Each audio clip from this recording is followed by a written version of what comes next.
Alright, you bastards, it is Some-Belgian-prepper, and today I'm going to talk about a life-saving piece of gear that everyone should have, in my opinion. But before we do that, just a little self-promotion. If you're interested in the detective series, this is the first part of an 11-part detective series. Look into the description if you're interested. So, uh, alright, what am I talking about? I'm talking about Israeli bandages. Many preppers will have heard about this. If you have not, or if you're a starting prepper, I would advise to look into it. It is something that could save lives because there are when you have trauma like heavy bleeding. Sometimes you need something to stop the bleeding, and usually there are two ways that a lot of preppers will go.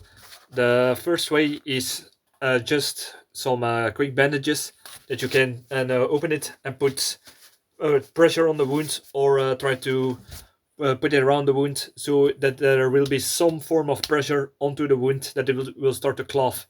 But sometimes there is a big bleeding that's like an artery bleeding.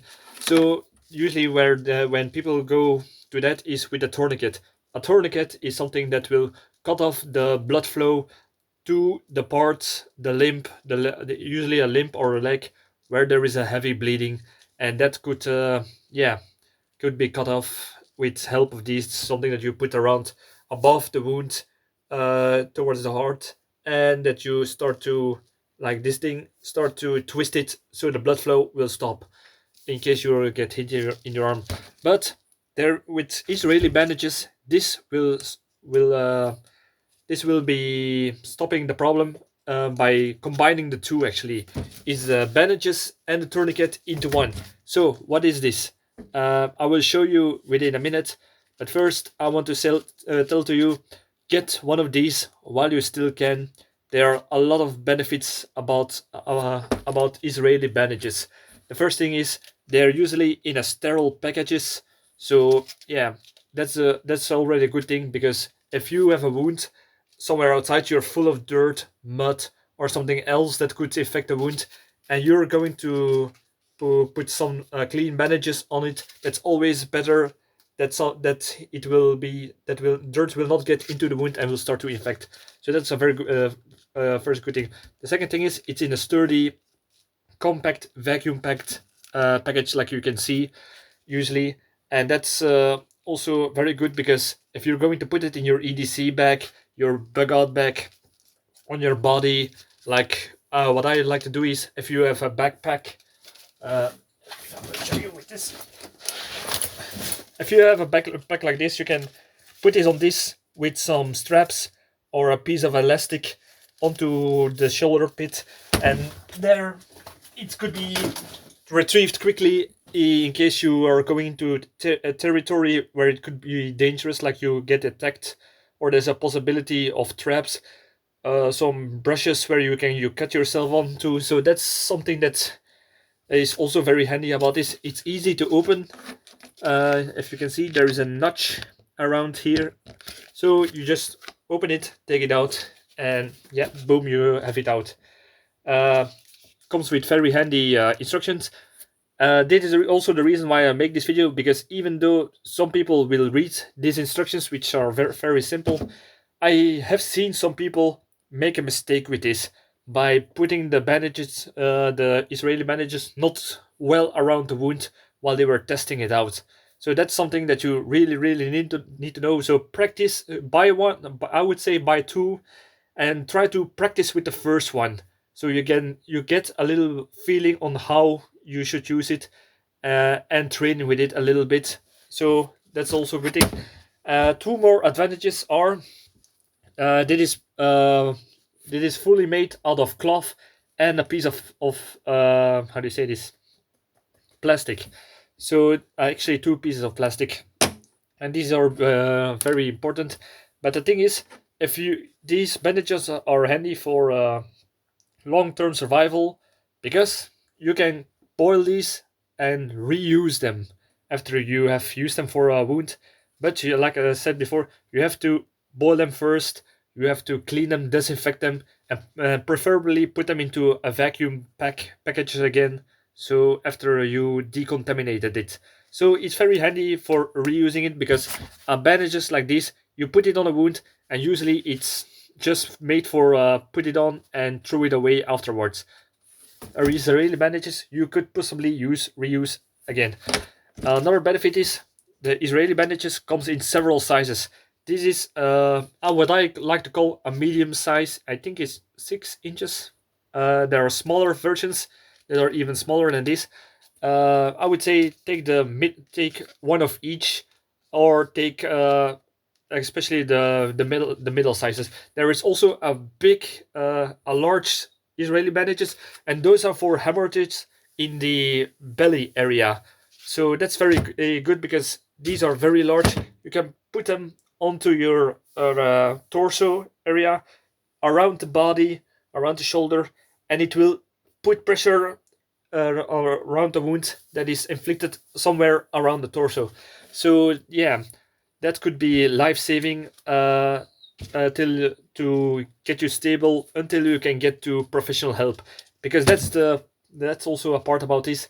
If it's for a severe bleeding like a artery bleeding, it will help you stabilize till you get to professional help, because there is still the risk of the cut vein or artery that is, if that's the case. So I would advise you, it's not something that you just have to put it on and you think that you're safe for the rest of the day. No, you have to, it help you stabilize for a longer period than with a tourniquet or normal bandages. All right. um, there was something else I forgotten to mention, but whatever, I will show you how you use it. First of all, if you open this, you will get this. Like I said before, it's with plastic. Usually when you open it, I would advise to, if you're going to open this, there is a white patch that you will first see. Do not touch the white pad, because this is actually a part that is sterile, and this is something that you will put onto the wound. So imagine if I got cut, imagine this piece of tattoo is a cut. You put it on the cut and then go around it. Yeah, it's usually also handier if somebody else puts it onto you, but it could also be used for persons alone.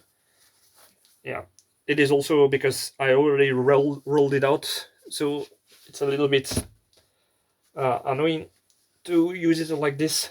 But if it's fresh from the package, then it's rolled up in the in the good how do you say this, direction, because that's a mistake that I made right now.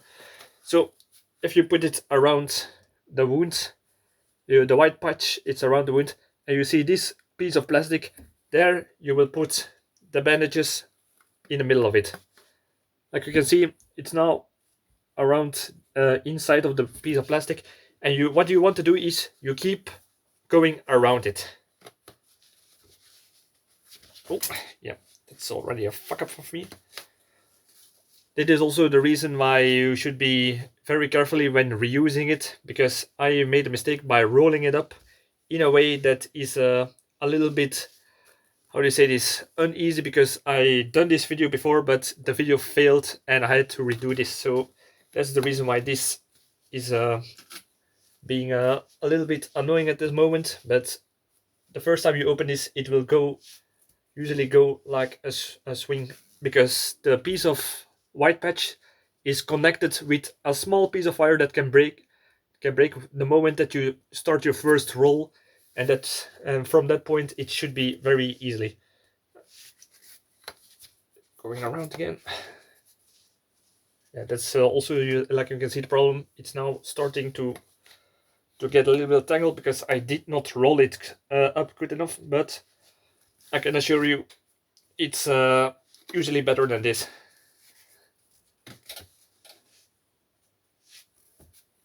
You keep putting it between plastic and you keep going till you put the full amount of bandages around the wound.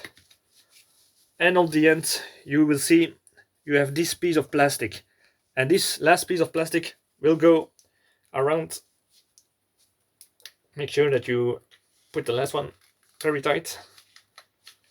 Like you can see, the piece of plastic is now stuck around this, and now it will stay in place. It will not get loose, and you can re-loose it again in case you need to put it on again.